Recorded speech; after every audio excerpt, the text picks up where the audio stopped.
Bonjour à tous et bienvenue sur ma chaîne YouTube. Aujourd'hui, nous allons parler des contrats de partage de production, on appelle CCP.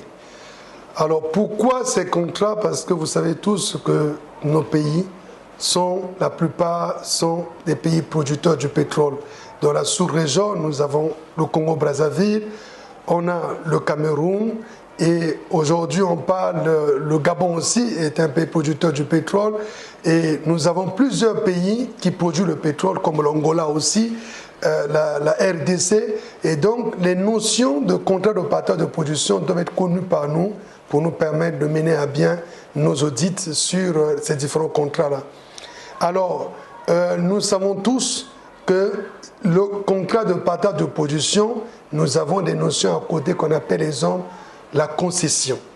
Mais les concessions, ce sont des contrats qui ont existé avant. Il y a aussi des contrats de service, mais je ne vais pas trop aller en détail.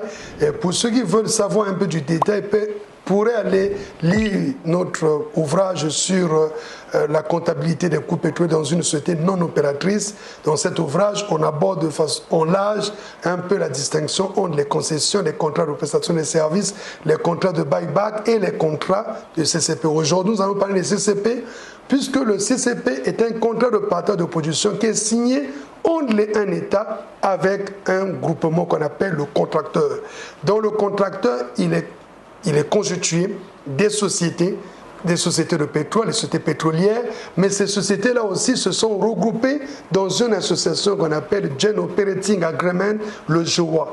Et dans l'association, ces sociétés se mettent ensemble, maintenant forment un contracteur pour signer avec l'État, mais il désigne une société qu'on appelle la société opératrice ou l'opérateur, où cette société opératrice, c'est elle qui coordonne, qui mène toutes les actions pour le compte des autres sociétés-là.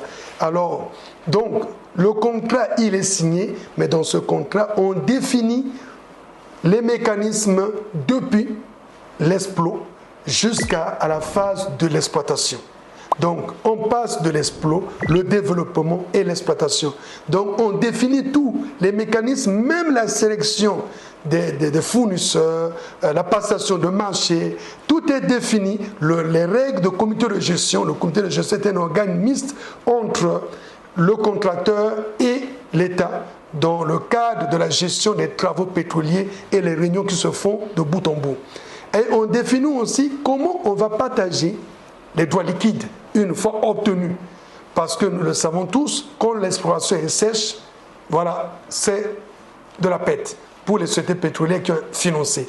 Mais quand l'exploitation est fructueuse, l'exploration est fructueuse, après les premiers tests de forage, si réellement il y a une production commercialisable, et ça va donner droit aux droits liquides qui doivent être partagés entre le contracteur et l'État congolais. Mais tous ces mécanismes de répartition des droits liquides sont définis dans le CCP et je vous rappelle aussi qu'il est joint un annexe comptable au CCP qui définit le mode de comptabilisation des coûts pétroliers et qui définit qu'est-ce qu'est un coût pétrolier et qu'est-ce qu'est un coût pétrolier, un coût récupérable et un coût non récupérable. Tout ça est défini dans le contrat de partage de production et son annexe comptable. Donc il faut mieux maîtriser ces contrats parce que une fois, vous ne pouvez pas réaliser un audit des coûts pétroliers sans savoir bien maîtriser.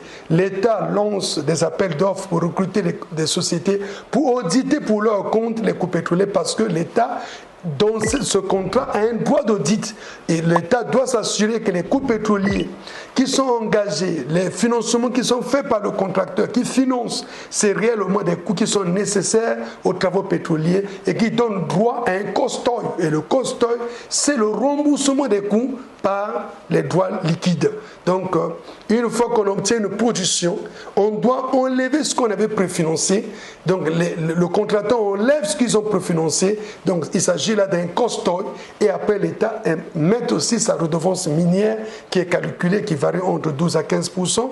Il peut arriver qu'il y ait une provision pour investissement diversifié qu'on appelle la PID et après il va rester ce qui reste comme résultat ou ce qui reste comme la production restante, c'est ce qu'on appelle le profitoy. Et le profitoy va être partagé entre le groupe contracteur et l'État selon les pourcentages qui sont définis dans le CCP.